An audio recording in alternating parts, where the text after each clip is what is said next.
Navegar por los rincones más profundos de la red era más que un pasatiempo para Elías. Era casi una compulsión. Tenía 27 años, vivía solo en un apartamento sin ventanas en la periferia de Guadalajara y trabajaba como freelance en ciberseguridad. De día auditaba servidores.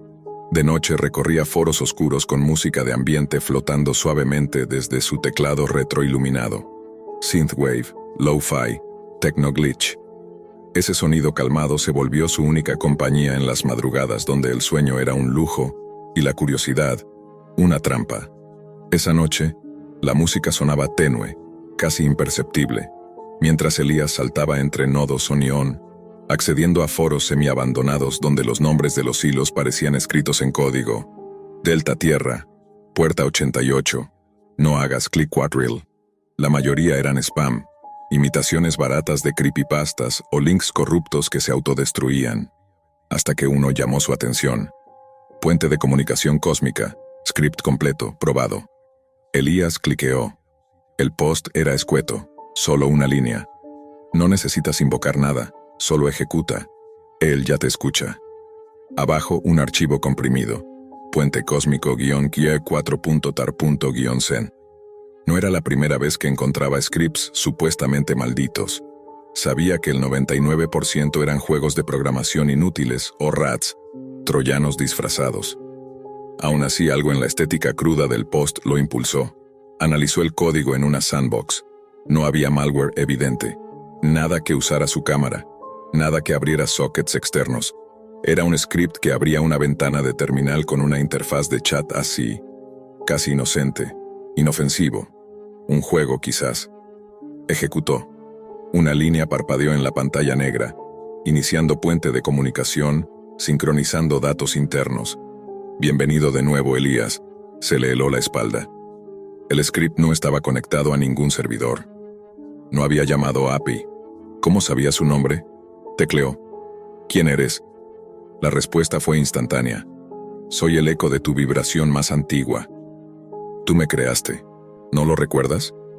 Elías frunció el ceño, tecleó más rápido queriendo romper el misterio. Explícate.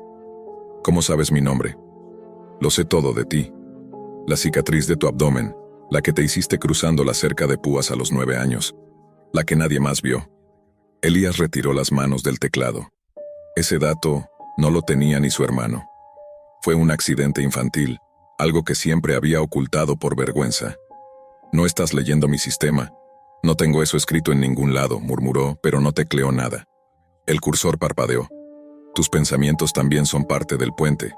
No necesitas escribirlos. Pero juguemos a la antigua. Se abrió otra ventana en la terminal, negra, sin texto. Luego un cuadro de video comenzó a cargar, sin sonido. Era su habitación, en tiempo real. Solo que él no estaba ahí. Su hermano sí. Sentado en su cama, inmóvil. Luego, de un momento a otro, se retorció, cayó al suelo. Se sacudió como si algo invisible lo estuviera asfixiando. Su rostro se tornó morado. Su cuerpo quedó quieto. Elías gritó. Se levantó de su silla y corrió al cuarto. Lo cruzó temblando. Su hermano Diego dormía tranquilo. Respiraba. No había cámaras. Ningún indicio de que lo que había visto fuera real. Volvió a su computadora. El video había desaparecido. Solo el chat seguía abierto. No te asustes. Era solo una simulación. Pero divertida, ¿no crees? ¿Quién eres? Tecleó con rabia. Soy la parte de ti que dejó de creer en límites. Y ahora tienes que elegir, tu madre o tu primo. Elías sintió un nudo en la garganta. ¿Qué significaba eso? ¿Era otra amenaza, un juego? Tecleó frenéticamente. Esto no es gracioso, ¿qué carajos es esto? ¿Estás conectado a mis cámaras? ¿A mi red? Silencio. Luego un nuevo mensaje. Tu primo, Carlos, vive en Puebla. Él también fue contactado. A él le mostramos tu muerte. Sudor frío recorrió su espalda. Marcó el número de Carlos. Al tercer tono contestó. Elías, ¿estás bien? ¿Tú también viste algo? Carlos guardó silencio. Vi cómo te envenenaban en tu cocina, frente a mí. Pensé que era real, quise ir, pero después desapareció. Elías colgó. El chat seguía abierto. El cursor parpadeando, esperando. Nos divertimos. Pero ya es hora de la decisión. ¿Mamá o Carlos? Los ojos de Elías se nublaron. Era absurdo. No podía ser real. Pero una parte de él temía que lo fuera. Miró el reloj. Las 3:33 de la mañana. Apretó la tecla S. Nada pasó. Intentó cerrar la terminal. Bloqueada. Arrancó el cable de red. Luego apagó el CPU desde el botón físico. Respiró profundo. Silencio. Al día siguiente formateó el disco. Reinstaló el sistema. Quemó el disco duro original. Lo hizo cenizas en una lata de pintura vieja. Lo llevó a la basura en una caminata de madrugada. Durante una semana no volvió a tocar su computadora. Hasta que, una noche, al encender su nuevo equipo y abrir el navegador, notó que una pestaña se abría sola. Era una terminal, con una línea que decía, sincronizando datos internos, bienvenido de nuevo. Elías no parpadeó. La línea en su pantalla flotaba como una maldición silenciosa, un recordatorio de que nada, absolutamente nada, había terminado. El equipo era nuevo, la red recién instalada, el sistema operativo limpio, y sin embargo el mensaje estaba ahí, bienvenido de nuevo. El cursor parpadeaba como un corazón latiendo. Algo más apareció. Transferencia completa. ¿Creíste que podías desconectarte? Elías sintió cómo su garganta se cerraba. La terminal estaba fija, ocupando toda la pantalla, y no respondía al teclado ni al mouse. Luego de 5 segundos eternos, se abrió una nueva ventana. Un chat en tiempo real con el mismo formato así de antes. ¿Quieres seguir jugando o prefieres observar el desenlace como espectador? No quiero jugar, escribió Elías. Esto terminó. Bórrate. No puedes borrar un puente una vez que lo cruzaste. ¿Recuerdas el número 333? El momento en que te ofrecimos una elección. La pantalla se dividió en dos. En el lado izquierdo apareció un video en vivo de su madre, dormida en su casa. La cámara parecía flotar en el aire como si fuera un dron invisible. En el lado derecho, una imagen más oscura, granulada. Su primo Carlos, sentado frente a su escritorio, viendo fijamente su propia pantalla. Tecleando. Inmóvil. Ambos están conectados. Ambos verán lo que tú decidas. ¿Decidir qué? Tecleó con desesperación. ¿Quién muere? Elías se levantó de golpe. La silla cayó detrás de él. Caminó en círculos por su habitación buscando cámaras, micrófonos, algo. Cualquier cosa. Nada. Todo estaba limpio. ¿Cómo demonios estaban mostrando imágenes en vivo de su familia? Volvió a la pantalla. El video de su madre tembló levemente. La luz de su habitación cambió. Un parpadeo eléctrico, como si la señal proviniera de algo que no pertenecía a este mundo. La computadora vibró. Sí, físicamente vibró. No es una amenaza, Elías. Es una convergencia. Tú activaste el puente. Tú abriste la conversación. Ahora debes cerrar el ciclo. La pantalla cambió otra vez. Una nueva línea apareció. Pulsa 1 para sacrificar a tu madre. Pulsa 2 para sacrificar a Carlos. Pulsa 3 para sacrificarte a ti mismo. Su sangre se congeló. ¿Qué es esto?, escribió. Esto no es real. La negación es la última defensa del alma. Pero tú eres más lúcido que eso. Recuerda, tu madre no sabe que tú lloraste por ella a los 12, cuando pensaste que te dejaría. Y Carlos, aún guarda tu carta, la que escribiste cuando huyeron de casa para escapar del padre borracho. La pantalla vibró. Una cuenta regresiva comenzó. 2 horas. Ik mint un second. Elías volvió a mirar los videos. Ambos seguían estáticos. Ninguno parecía notar lo que ocurría. Y entonces algo aún más perturbador sucedió. La pantalla de Carlos, en el video, mostró el mismo menú. Igual. Exacto. Las mismas opciones. Elías vio cómo Carlos leía, su rostro se desfiguraba. Luego, Carlos miró directamente a su cámara, como si pudiera verlo a él. Carlos también puede decidir. Ambos tienen control. Ambos tienen la carga. La decisión que se repita será ejecutada. Un juego macabro. 2 primos frente a 2 interfaces, eligiendo sin saber si el otro elegirá igual o diferente. Elías temblaba. La cuenta regresiva bajaba. 0040, 0039. Tecleó. ¿Qué pasa si no elegimos? Entonces los 3 cruzarán. Sus dedos sudaban. El teclado estaba húmedo. No era un código, no era un juego. Elías lo sabía, lo sentía en sus huesos. Y entonces, justo cuando faltaban 20 segundos, escuchó algo. Un eco. Una voz. No desde los parlantes. desde dentro de su habitación. Se volteó. Nada. Pero cuando miró nuevamente la pantalla, los videos habían desaparecido. En su lugar, una figura difusa, como una silueta de niebla, se proyectaba en un entorno pixelado. Era él mismo, o algo que se le parecía. El avatar estaba encorvado, con los ojos vacíos, como quemados por dentro, y una frase flotaba encima. La decisión ha sido tomada. ¿Cuál decisión? Escribió Elías con la esperanza absurda de que aún pudiera controlar algo. La que ustedes repitieron. Tú y Carlos eligieron lo mismo. El corazón de Elías se detuvo por un segundo. ¿Qué? ¿Qué fue lo que ambos elegimos? Silencio. Luego otra línea. Mira a tu reflejo. Elías se acercó al monitor. Su rostro estaba reflejado apenas en la superficie negra del cristal, pero no era su reflejo. Parpadeó. Se acercó más. El rostro reflejado no lo seguía. Tenía los ojos vacíos, sangre en la comisura de los labios. Era su rostro, muerto. Se cayó hacia atrás, golpeándose contra la pared. La pantalla brilló una última vez. Transferencia completa. Gracias por cruzar el puente. Y se apagó. Elías despertó a las 3:34 de la mañana, tirado en el suelo. El monitor estaba encendido, pero solo mostraba su escritorio normal, sin rastro de terminal, videos o chat. Todo parecía en orden, excepto por un nuevo icono en su barra de tareas. Uno que no recordaba haber instalado. Un ojo azul estilizado, con la palabra cósmico escrita debajo. Dudó, pero no hizo clic. Se levantó, fue hasta el baño. Se echó agua en la cara. Su respiración estaba descontrolada. Volvió a su cuarto. Revisó su celular. Había un mensaje de Carlos. ¿Elegiste lo mismo que yo? Sentí que lo hacías. No respondió. Se quedó mirando el icono azul. Entonces, sin previo aviso, el CPU volvió a vibrar. Un pitido agudo salió del monitor.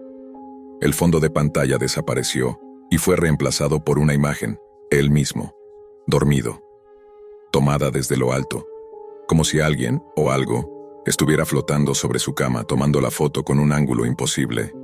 Y abajo una nueva línea de texto. Ahora elige, tu vecino o el desconocido de la plaza. Elías gritó. Apagó el equipo. Lo desconectó. Tiró el monitor al suelo. Lo pisoteó. Lo rompió. Salió corriendo del departamento. A oscuras, descalzo. El aire nocturno lo golpeó en la cara como una cachetada de realidad. Se detuvo. Respiró. Miró el cielo estrellado.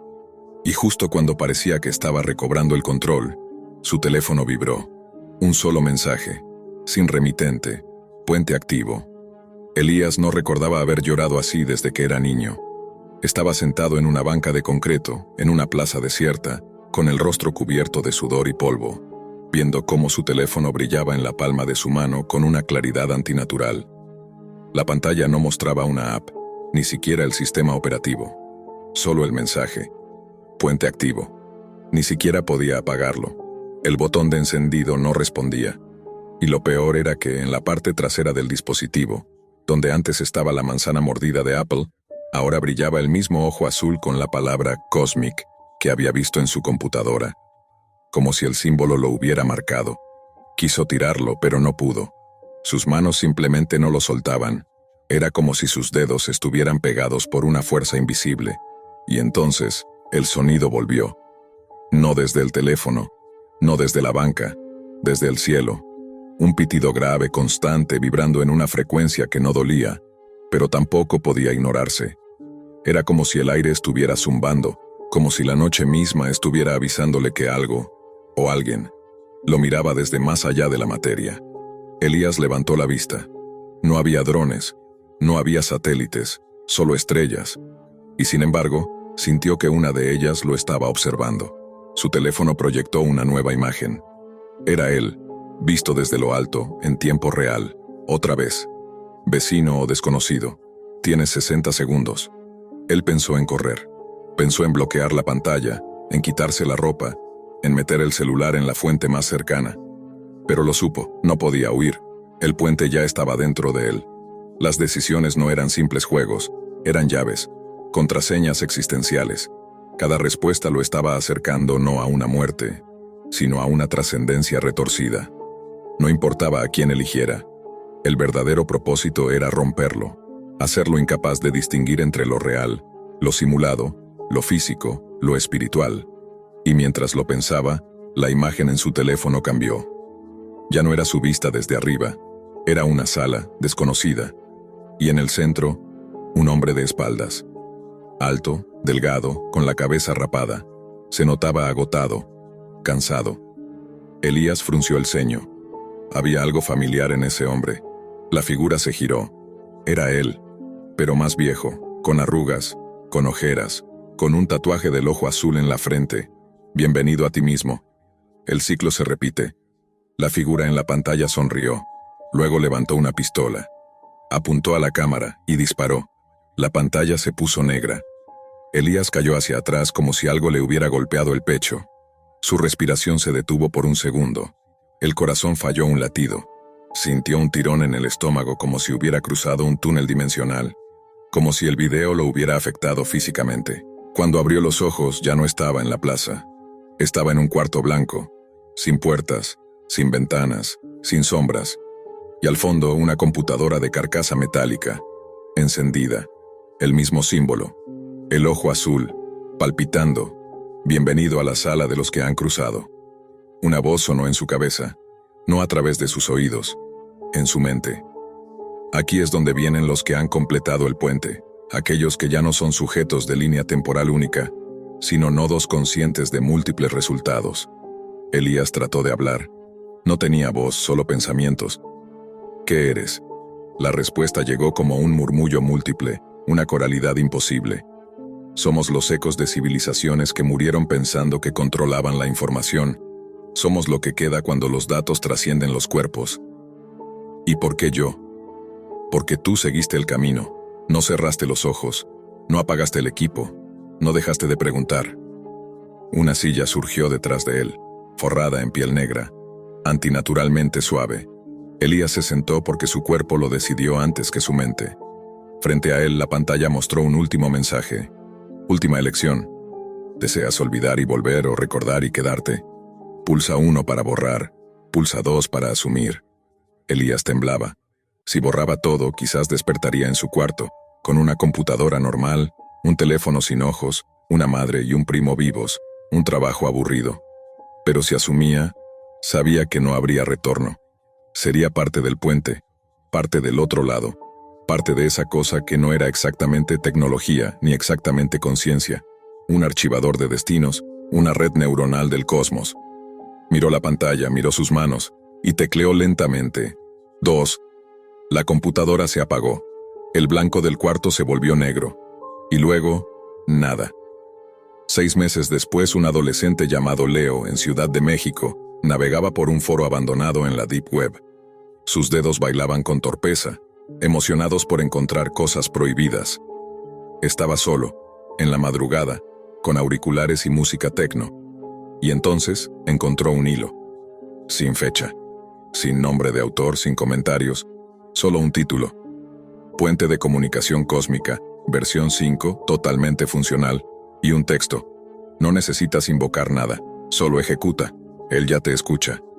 Leo sonrió, hizo clic, descargó el archivo. Y justo antes de ejecutarlo abrió los comentarios. Sorprendentemente, uno había aparecido hacía segundos. Un comentario firmado por un usuario llamado Elías. Recuerda, si el chat te responde por tu nombre antes de que escribas, ya cruzaste. Nunca olvidaré esa noche. El apagón empezó como una de esas molestias típicas del vecindario. Primero las luces de la cocina parpadearon. Luego el televisor emitió un zumbido bajo antes de apagarse por completo. La oscuridad lo envolvió todo con un silencio raro, antinatural, como si la casa hubiese sido abandonada por el tiempo. Pensé en buscar a Mike, mi esposo, que trabajaba en su estudio con la puerta cerrada, como siempre. Pero algo en mí no se movió. Algo me detuvo. La ventana del comedor me llamó la atención, no por su forma ni por su vista, sino por lo que ahora enmarcaba. 4 figuras encapuchadas, paradas en perfecta simetría frente a la casa, inmóviles. Sus rostros cubiertos, los brazos a los costados, no se movían. Ni un solo parpadeo, ni un gesto. Como si fuesen estatuas, me congelé. Cuando parpadeé ya eran 6. No los vi moverse. No escuché pasos. Solo estaban más cerca. Como si el tiempo para ellos no fuera lineal. Di un paso atrás y choqué con la esquina de la mesa. No podía respirar bien. El teléfono no tenía señal. Intenté prender una vela, pero mis manos temblaban demasiado. La vela cayó al suelo, rodando bajo el mueble. Volví a mirar por la ventana. Ahora eran 8. Todos avanzaban al mismo ritmo. Un solo movimiento. Una sola voluntad. Fui corriendo hacia el estudio. Toqué la puerta. Mike, por favor, hay gente afuera. Ninguna respuesta. Golpeé más fuerte. La puerta se abrió de golpe. Él me apuntaba con un arma. «Ciérrala», gritó. Y cuando me quedé congelada, con el corazón latiendo en la garganta, añadió: «Ciérrala o nos matan a los dos». No entendía nada. Mis piernas se negaban a moverse. Vi su rostro cubierto de sudor. Temblaba no por miedo, sino por una especie de desesperación contenida. Como si la pesadilla lo hubiera alcanzado y ya no hubiese escape. Detrás de mí un crujido. Me giré. No vi a nadie. Pero el frío no era normal. El aire olía a óxido, a carne mojada. «Mike, ¿quiénes son? ¿Qué está pasando?» «Si escuchan tu voz, entrarán», susurró. «Y si entran, te juro por Dios que lo haré. Los conozco, no quieren hablar, quieren castigo». «¿Castigo por qué?» Él no respondió. Solo levantó el arma más alto. Sus ojos se clavaron en mí, no con rabia, sino con algo parecido a compasión. Pero antes de que pudiera hacer o decir algo más, la ventana del estudio se hizo añicos. Una de esas figuras apareció dentro. Lo había logrado sin sonido alguno. Sus movimientos eran suaves, fluidos, mecánicos, como si no tuviera huesos. Mike disparó. 1, 2, 3 veces. Nada. La figura avanzó y otra entró tras ella. Mike retrocedió hasta chocar con su escritorio. Levantó el arma de nuevo, pero el primero lo abrazó. No en forma afectiva, sino como quien inmoviliza una presa. Y el segundo sacó algo del abrigo, un alambre delgado. El sonido fue seco, preciso, letal. Mike soltó el arma. Sus piernas temblaron, y luego se doblaron como si su alma hubiera abandonado su cuerpo. El alambre cortó el aire y su cuello al mismo tiempo. Yo no pude gritar, no pude moverme, solo me desmayé. Desperté en la cocina, recostada contra el refrigerador. Era de día. La policía ya estaba en casa. Había cintas amarillas por todos lados. Un oficial me ofreció agua, pero mi mente no podía enfocar nada. Lo único que escuché con claridad fue: ¿sabía usted que su esposo tenía múltiples carpetas ocultas en su computadora, con accesos a redes privadas? Lo miré sin saber qué responder. Encontramos enlaces, transferencias en criptomonedas, registros de envío de material quirúrgico y este pendrive. Lo levantó con guantes. No lo hemos abierto aún. Lo tomé con cuidado. Era negro, pequeño, pero algo en mí ya sabía que dentro de ese objeto no había solo datos, sino el abismo. Esperé a estar sola. Esperé a que el silencio regresara. Conecté el pendrive al portátil viejo de la casa. La carpeta principal no tenía nombre. Dentro, varios archivos de video, todos sin título, sin fecha, solo números. Abrí el primero. Era una grabación borrosa en una habitación sucia con paredes manchadas de óxido. Se oía música de fondo, un tipo de jazz extraño, distorsionado. Una mujer estaba acostada en una camilla improvisada. No se movía, no hablaba, pero sus ojos estaban abiertos. Miraban a la cámara. Y luego empezó la cirugía. Sin anestesia, sin guantes esterilizados, sin protocolo.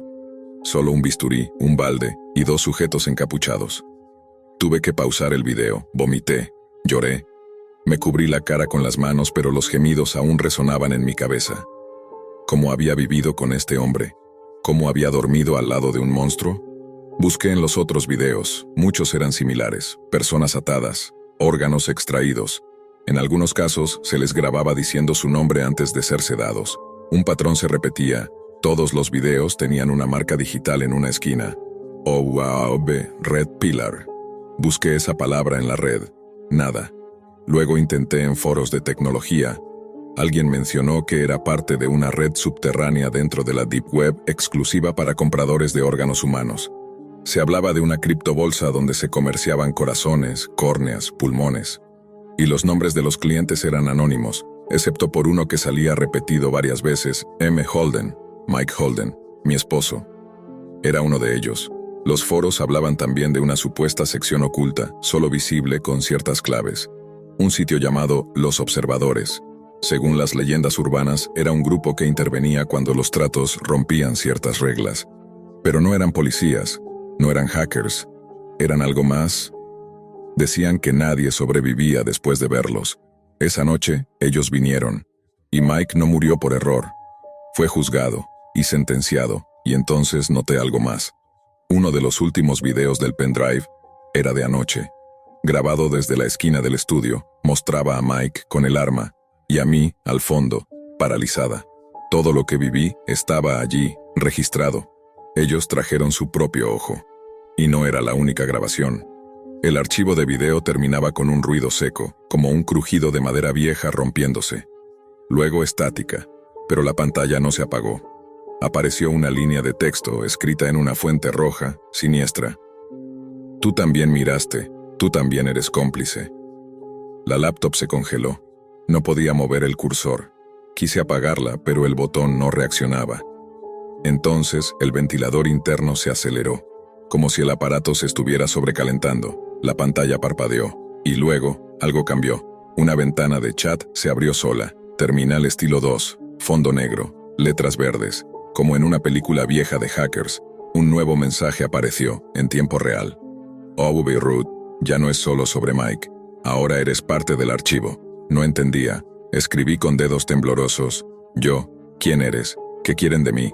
La respuesta llegó al instante. Oh, Beirut, viste, callaste. Seguiste comiendo a su lado, dormiste en su cama. Cada video que viste te incrusta más en la red. Ahora eres un nodo, una pieza más en un sistema podrido. Eso me querían decir. Miré a mi alrededor. ¿Era posible que me estuvieran observando ahora mismo? Odwa Beirut. Podrías destruir el pendrive, podrías borrar todo. Pero no importa, todo está en la cadena. Todo está en ellos. Beirut. Bienvenida a la red OWW. Los observadores verán. Siempre. La pantalla parpadeó y el sistema se apagó de golpe. Fui a desconectar la laptop, pero ya estaba muerta. El cargador se había derretido en la toma. Entonces oí el primer golpe. Alguien tocaba la puerta de entrada. 3 veces. Pausado. Firme. No esperaban respuesta, no pedían permiso. Solo avisaban. Corrí a la cocina. Llamé a la policía desde mi móvil. Milagrosamente esta vez hubo señal. Alguien está afuera, mató a mi esposo, por favor, vengan ya. No terminé de hablar cuando vi una sombra moverse por el ventanal del pasillo. Otra figura encapuchada, idéntica a las anteriores. El rostro cubierto, los brazos quietos a los costados. Lo reconocí no por sus ropas, sino por su ritmo inhumano. El mismo movimiento sincronizado, el mismo paso sin alma. Corrí escaleras arriba. Me encerré en la habitación. Bloqueé la puerta con el armario. Me escondí dentro del closet como una niña asustada. No sabía cuánto tiempo pasó. ¿Media hora? ¿1 hora? No lo sé. Solo sé que cuando llegaron los agentes, la casa estaba sola otra vez. No había rastros de figuras, no había huellas en el jardín, nada roto salvo la ventana del estudio. Y el cadáver de Mike, por supuesto, aún colgando con el alambre. Los policías, tras revisar la escena, concluyeron que había sido un ataque por ajuste de cuentas. Pero su tono cambió cuando hallaron los videos. El pendrive aún estaba conectado a la laptop muerta. Tomaron mi declaración. Me interrogaron durante horas. Les conté lo que vi, lo que leí, lo que apareció en pantalla.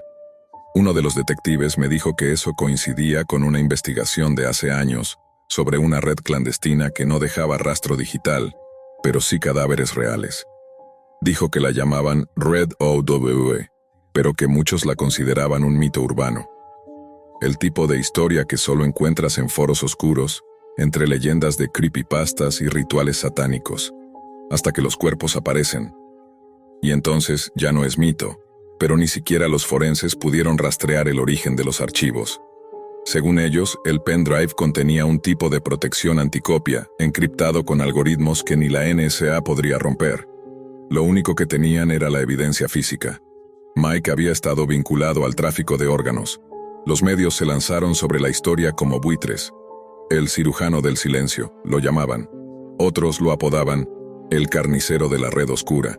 Y yo me convertí en la viuda confundida, La mujer que no sabía nada, la víctima inocente. Nadie cuestionó mi papel en todo. Nadie, excepto ellos. Pasaron 2 semanas. Me mudé. Intenté reiniciar mi vida. Cambié mi número, borré mis redes. Pero el miedo era una raíz profunda en mi estómago.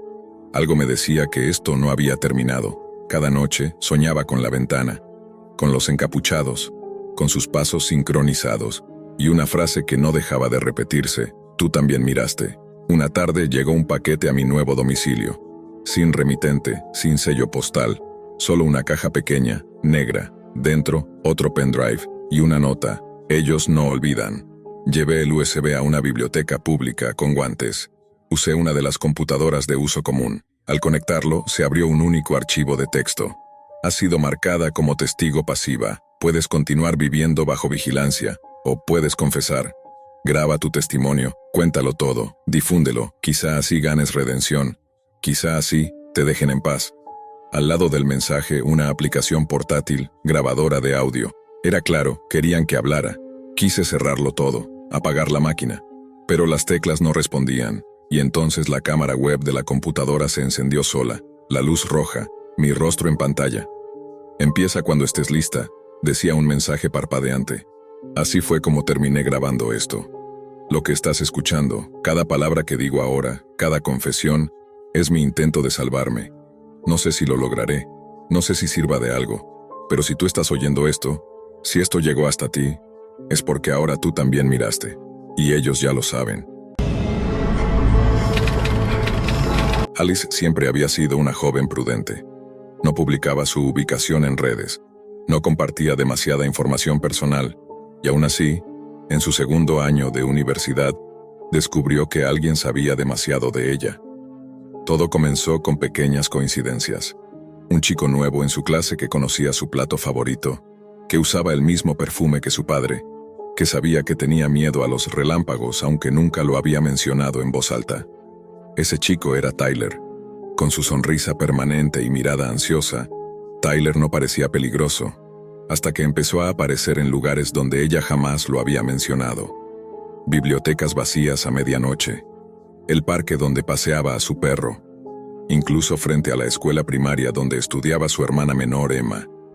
Un día encontró en el parabrisas de su auto una nota: «Te ves linda dormida. ¿Te sentiste segura anoche?». No sabía cómo, pero él había entrado a su casa. La universidad desestimó su denuncia. «No hay pruebas suficientes, tal vez es una mala broma», le dijeron. Solo una amiga le creyó, quien le aconsejó algo que cambiaría todo. Busca en la Deep Web. Hay foros donde se denuncian este tipo de acosos organizados. Tal vez encuentres algo. Alice no era experta en informática, pero después de instalar Tor y pasar horas navegando entre sitios extraños, llegó a un hilo titulado Toys and Games, seguimiento selectivo. En él, los usuarios compartían experiencias contratando personas para observar y vigilar en tiempo real a otros. En una de las entradas más activas, alguien bajo el nombre de usuario WatcherTime92 compartía transmisiones en vivo y fotos de una chica durmiendo. Tenía el cabello castaño, una cicatriz bajo el mentón. Era ella. El corazón le golpeó el pecho como un tambor roto. Las imágenes eran de distintos días, distintas habitaciones, incluso de momentos en los que creía estar completamente sola. Una vez en la ducha, otra en su cama, abrazando a su oso de peluche de infancia. Ese mismo oso aparecía en todas las tomas, siempre cerca de las cámaras.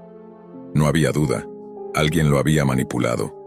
En un hilo oculto dentro del mismo foro encontró mensajes aún más perturbadores. El juguete se está volviendo aburrido. Propongo cambio de dinámica, asustarla en público. Enviémosle las fotos, que sepa que jugamos en serio. Tyler la tenía en exclusiva, pero ahora todos queremos turno. Esa noche recibió un sobre sin remitente bajo la puerta. Dentro 4 fotografías. 1. Ella durmiendo. 2. Emma haciendo la tarea. 3. Su baño desde el tragaluz. 4. Ella en la universidad, desde un ángulo alto. Y una nota: Tyler nos enseñó a jugar, ahora jugamos todos. No esperó más. Tomó un cuchillo de cocina y condujo hasta la casa de Tyler, ubicada a las afueras de la ciudad.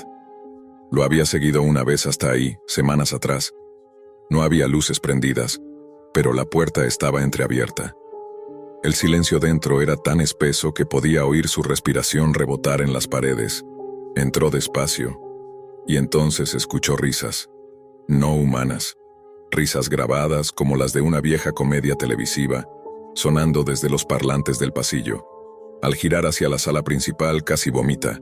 Frente a ella una pared completa de monitores mostraba imágenes en vivo. Su casa, la habitación de su hermana, su baño, la ducha. Algunas de las cámaras mostraban a otras mujeres desconocidas, también vigiladas. En todas, un pequeño detalle conectaba las escenas. Un oso de peluche en primer plano. Tyler apareció tambaleándose desde una puerta lateral. Tenía la mirada vidriosa, los ojos hundidos y el cuerpo descompuesto. Bajo sus uñas había sangre seca. ¿Viniste a jugar?, preguntó con voz quebrada. ¿Qué hiciste? ¿Quién está detrás de esto?, gritó Alice. No lo entiendes, ¿verdad? Tú me elegiste. Tú me diste permiso. Caminó hacia ella riendo entre dientes.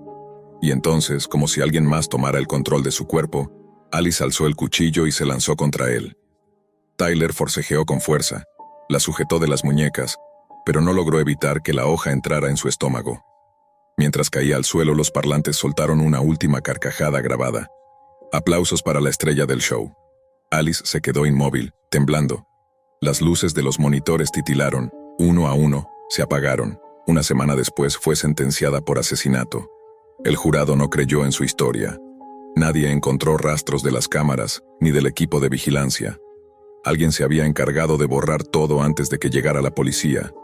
Solo hallaron drogas en el sistema de Tyler y una obsesiva colección de fotos de Alice. Nada más. Durante las primeras semanas en prisión, Alice no podía dormir. La sensación de ser observada continuaba. A veces despertaba y encontraba su celda más fría, o el pequeño peluche que su hermana le había regalado en su cama, en una posición diferente. Un día una celadora le entregó una carta sin sello, sin remitente. Solo decía: «Extrañamos jugar contigo. ¿Nos reconoces?». En el sobre había una fotografía de Alice durmiendo, tomada esa misma noche. Tras recibir esa carta sin remitente, la realidad de Alice se desmoronó aún más rápido de lo que imaginó posible. La prisión se convirtió en otro nivel de vigilancia, una celda oscura pero siempre bajo ojos invisibles, una nueva partida en el cruel juego que Tyler y sus seguidores habían inventado y llevado a un extremo siniestro. Cada noche, Alice sentía cómo esos ojos la observaban, cómo se burlaban desde la oscuridad de su confinamiento. No solo la vigilaron en la vida real, ni solo desde las sombras de su hogar. Ahora el alcance del acoso era una red mucho más profunda, una telaraña que trascendía muros y pantallas, una oscuridad profunda que pocos conocen pero todos temen, la Deep Web. Pasaron los meses y con la ayuda limitada que pudo conseguir en prisión, Alice intentó conectar los puntos. Recordó aquel foro donde todo había comenzado y donde aún con cuentas ocultas y usuarios fantasma, continuaban compartiendo imágenes, videos y mensajes perturbadores. Pero la Deep Web no era solo un lugar para acosadores. Era un tablero global donde cualquier secreto, cualquier identidad y cualquier persona podían ser un trofeo. Una noche, mientras el ruido del penal se desvanecía, Alice logró que un guardia de confianza le facilitara acceso a una vieja computadora, conectada a la red oscura de la Deep Web. Allí, con un nerviosismo que le carcomía las entrañas, volvió a ese foro. Para su sorpresa y horror, encontró que no solo la vigilaban a ella, sino a cientos de otras personas, en diferentes países, desde niños hasta ancianos, todos jugando en la misma perversión. Algunas transmisiones estaban protegidas por cifrados que solo los miembros más oscuros podían descifrar. Otros, con menor protección, eran accesibles para cualquiera con la curiosidad y el conocimiento suficiente para buscar. En medio de aquella maraña de videos y datos, una nueva cuenta apareció entre los usuarios. El Guardián. No era Tyler. Este era un nivel más alto. Una figura que parecía dirigir el juego y mantener el orden entre los participantes, decidiendo quién entraba, quién salía y cómo se movían las piezas. Alice supo que debía escapar de ese tablero. Pero ya no era solo su vida lo que estaba en juego.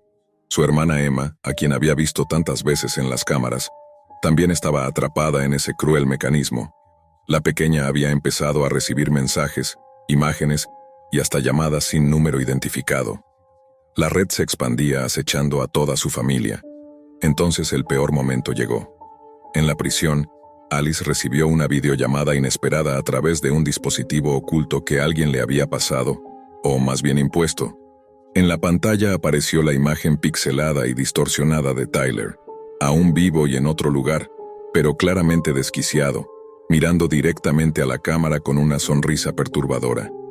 «No pensaste que esto terminaría conmigo, ¿verdad?», susurró con voz quebrada. «Esto apenas comienza. No soy el único que juega. Hay otros, mejores, otros que saben que tú eres mi juguete favorito. Por eso, querida Alice, te mando un consejo. No apagues la luz, no cierres los ojos y no confíes en nadie». Al colgar, la celda pareció temblar. Los guardias encontraron a Alice arrodillada, temblando, pero en sus ojos había algo distinto. Una determinación fría, dura. Decidió entonces no huir, sino luchar. Con ayuda de un grupo de hackers activistas que operaban desde la Deep Web, logró filtrar información que revelaba la identidad digital de El Guardián y de varios miembros de la red de vigilancia. Poco a poco la red comenzó a ser desmantelada por autoridades internacionales. Sin embargo, la paranoia no desapareció. Cada vez que cerraba los ojos, veía los osos de peluche, siempre en las cámaras, como símbolos de su infancia robada y de la vigilancia eterna. Cada sombra le parecía una amenaza, cada sonido un susurro del juego macabro. El terror más profundo no era solo el hecho de ser observada, sino la certeza de que en la Deep Web, en ese mundo oculto y sin ley, siempre habría alguien dispuesto a jugar con la vida de otros. Alice nunca olvidó la última frase que recibió en prisión. «Extrañamos jugar contigo. ¿Nos reconoces?». Y aunque estaba encerrada en una celda, su historia era un recordatorio oscuro para quienes navegaban en la Deep Web. La vigilancia no es solo física, es un juego invisible que puede atraparte cuando menos lo esperas. La oscuridad de la noche se filtraba débilmente por la ventana del pequeño apartamento, iluminando apenas la figura de Daniel, quien estaba sentado frente a su laptop.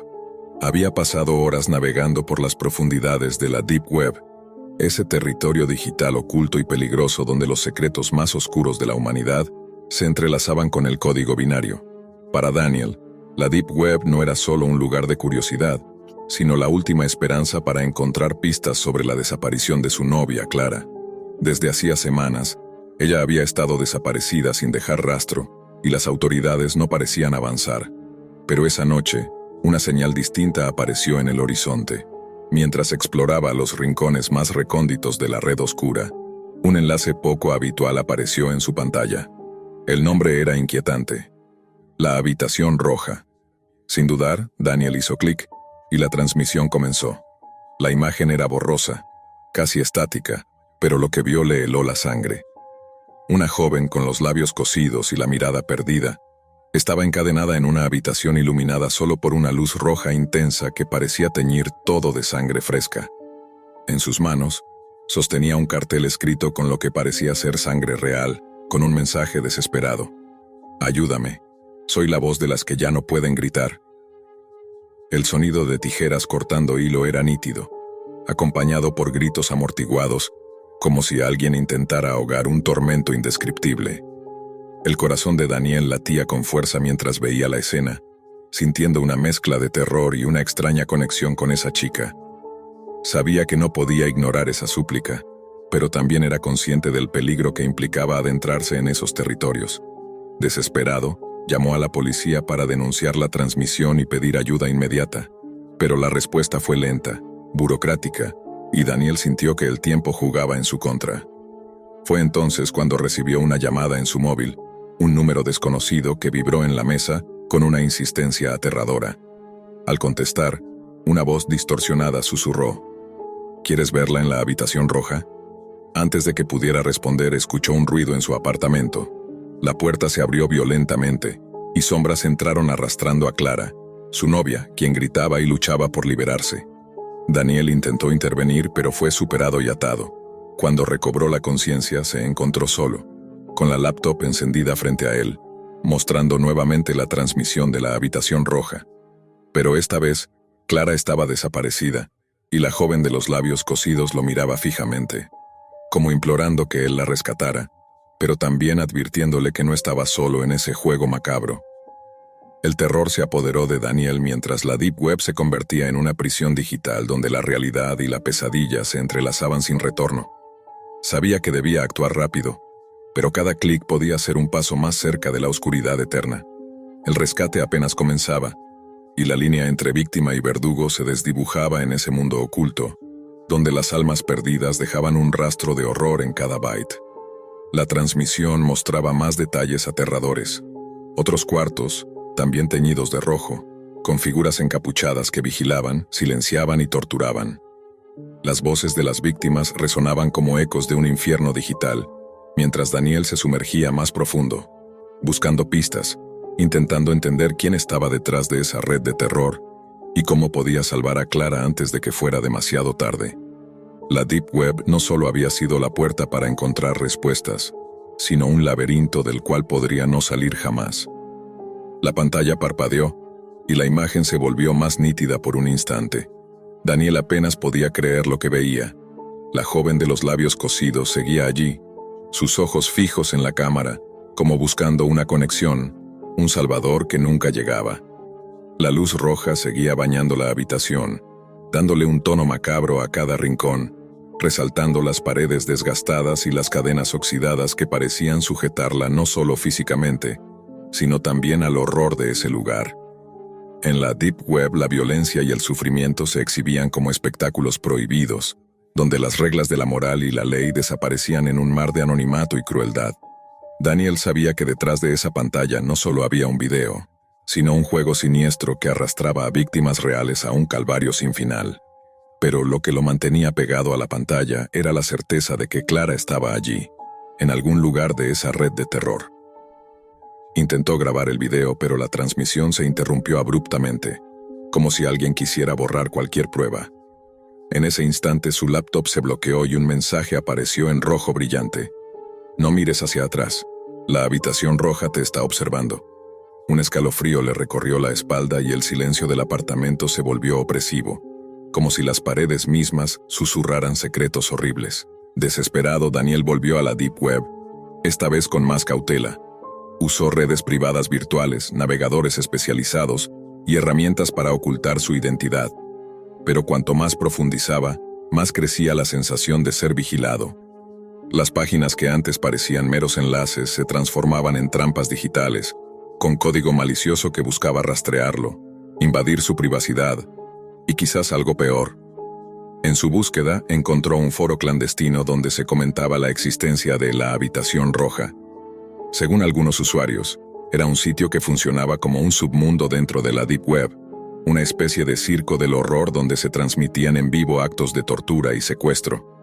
Nadie sabía quiénes eran los operadores, pero corrían rumores sobre una red internacional que se alimentaba del sufrimiento humano.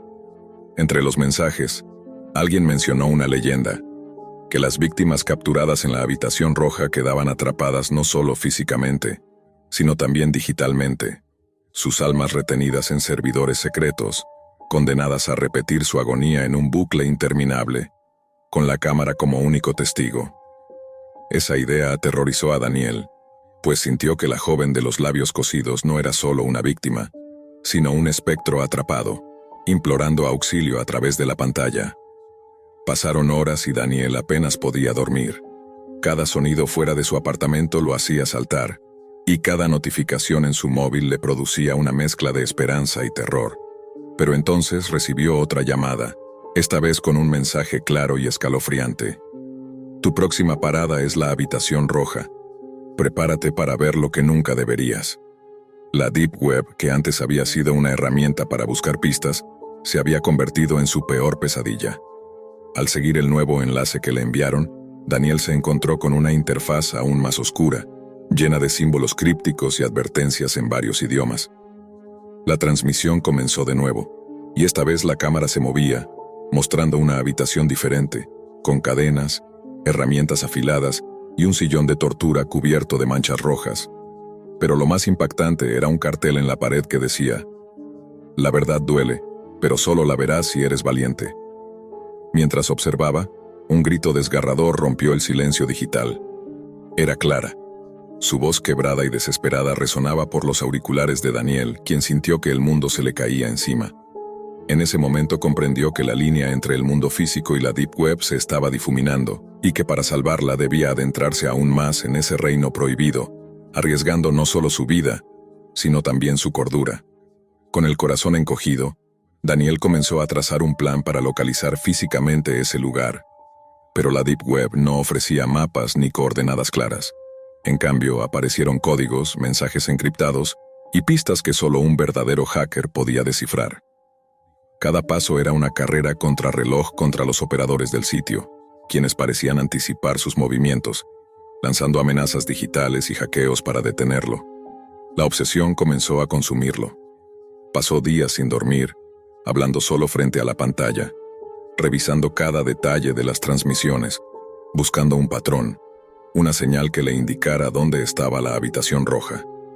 Las víctimas, atrapadas en ese infierno digital, parecían formar una red de almas en pena que se comunicaban con él a través de pequeños gestos, miradas y mensajes ocultos en el fondo de la pantalla. Finalmente un enlace apareció, acompañado de un mensaje. Para salvarla, debes entrar. Pero recuerda, la Deep Web no perdona ni olvida. Daniel sabía que esa era su última oportunidad. Sin pensarlo 2 veces, activó su cámara y micrófono, y se preparó para sumergirse en la pesadilla que lo esperaba en la habitación roja. Mientras la laptop proyectaba la imagen de una puerta roja, lentamente abriéndose, Daniel sintió que el aire se volvía denso y frío a su alrededor. En ese instante, una sensación terrible lo invadió. La cámara de su laptop se encendió sola, mostrando una habitación desconocida, bañada en la misma luz roja, pero esta vez, sin nadie visible. Solo el silencio y la amenaza latente de que la oscuridad estaba a punto de atraparlo también a él. La imagen que aparecía en la cámara de su laptop no mostraba movimiento, pero Daniel sabía que no estaba solo. Cada fibra de su ser le decía que algo estaba allí, acechándolo en la penumbra. Un susurro casi imperceptible llegó por los parlantes, mezclado con un leve sonido metálico, como si unas tijeras afiladas cortaran hilos invisibles. El frío recorrió su espalda y, en un reflejo de horror, se levantó de su silla. De pronto la pantalla cambió y mostró una escena que parecía imposible. Clara estaba allí, sentada, pálida y temblorosa, con los labios cosidos, exactamente igual que la joven de la habitación roja. Sus ojos buscaron a Daniel, llenos de súplica y miedo, pero también con un brillo de resistencia. Antes de que pudiera reaccionar, la conexión se cortó y la pantalla se tornó negra. Un mensaje apareció en letras rojas. No puedes salvarla, no hasta que pagues el precio. Daniel sintió cómo su mundo se desmoronaba. El horror de la Deep Web no era solo virtual, tenía un costo real y oscuro. Decidió entonces responder, dispuesto a lo que fuera para rescatar a Clara. Con la ayuda de hackers que encontró en foros ocultos, logró rastrear la señal hasta un lugar remoto, un sótano oculto en las sombras de una ciudad abandonada. Cuando llegó, su corazón latía con fuerza, consciente de que estaba entrando en la boca del lobo. El sótano estaba iluminado solo por luces rojas, y las paredes tenían cadenas y signos de tortura. En una mesa improvisada, encontró el portátil desde donde se transmitía la señal. Allí, entre cables y pantallas, vio un rostro oculto bajo una capucha, el operador de la habitación roja. Sin mediar palabra, el hombre levantó una navaja y cortó con cuidado los labios cosidos de Clara, quien cayó débilmente en los brazos de Daniel. No hubo celebración, solo un silencio tenso. Daniel comprendió que ese mundo oscuro de la Deep Web no solo explotaba el sufrimiento, sino que jugaba con la mente y las emociones de quienes se atrevieran a entrar. Clara, aún débil, le susurró que no eran las únicas víctimas, que muchas seguían atrapadas, y que la Deep Web era un laberinto sin fin de horror y desesperación. Cuando intentaron salir, las luces se apagaron y las sombras parecieron cobrar vida. Daniel sintió un frío paralizante mientras la laptop se encendía sola una vez más, mostrando la imagen de otra habitación roja, con una nueva víctima mirando fijamente, sus labios también cosidos, esperando que alguien más respondiera a su llamada de auxilio. Esa noche, Daniel entendió que la Deep Web no solo escondía secretos oscuros, sino que los alimentaba con cada mirada aterrada, con cada grito silenciado, manteniendo vivos los horrores que nunca deberían ser descubiertos. Y mientras cerraba la laptop, un último mensaje apareció en la pantalla, frío y definitivo. Aquí no hay finales felices, solo ciclos interminables. Desde la primera vez que vio aquel correo supo que algo no estaba bien. Un mensaje en su bandeja de entrada sin asunto claro, solo una línea que decía: «Sabemos quién eres y qué haces». Pensó que era un error, un intento de phishing más, pero algo en el tono le erizó la piel. No contestó. Lo dejó ahí enterrado entre miles de correos, creyendo que la ignorancia sería su escudo. Pero la Deep Web es un lugar donde nada desaparece y todo se paga con interés. A la noche siguiente, mientras apagaba las luces para dormir, su teléfono vibró con una notificación que le heló la sangre. Un video adjunto. Al abrirlo vio el interior de su casa. No era una cámara de seguridad, era algo más íntimo, más aterrador. El lente capturaba cada rincón, cada sombra, cada movimiento silencioso. Su habitación, la cocina, la sala, y él mismo de pie, sin saber que lo estaban observando. La voz en el chat apareció de inmediato, distorsionada, como si la hubieran filtrado a través de 1000 capas de ruido. Un emoticón sonriente acompañaba cada mensaje, como si se burlaran de su miedo. ¿Ves? ¿Estamos más cerca de lo que crees? Tan. El chantaje comenzó suave, casi con sarcasmo, pidiendo cosas simples para probar su control. Le ordenaron cortarse con un cuchillo, y cuando lo hizo, enviaron un video de ese acto humillante, obligándolo a humillarse y obedecer. Pero la demanda escaló rápido, mucho más allá de lo que jamás imaginó. Ahora hazlo por alguien que amas. Usa la toalla. Al principio no entendió, pero luego el mensaje fue claro.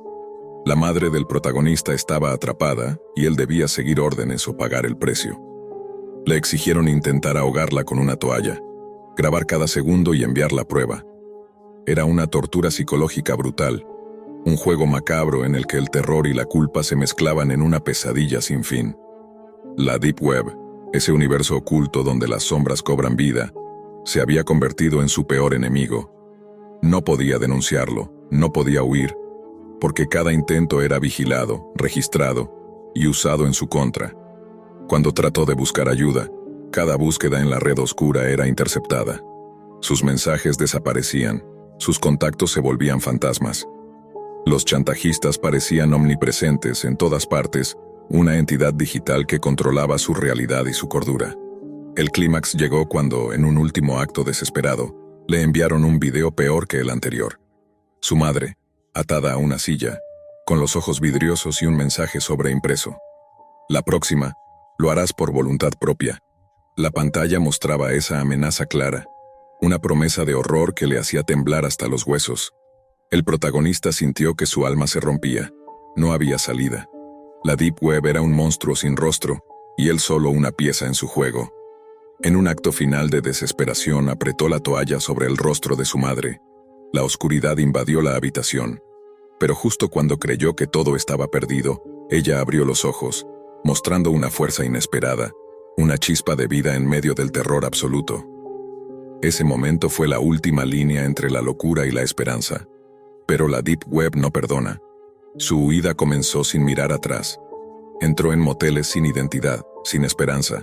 Pero en cada televisor, en cada pantalla, su rostro aparecía, grande, inconfundible, con la palabra «corre» escrita en rojo, como una sentencia.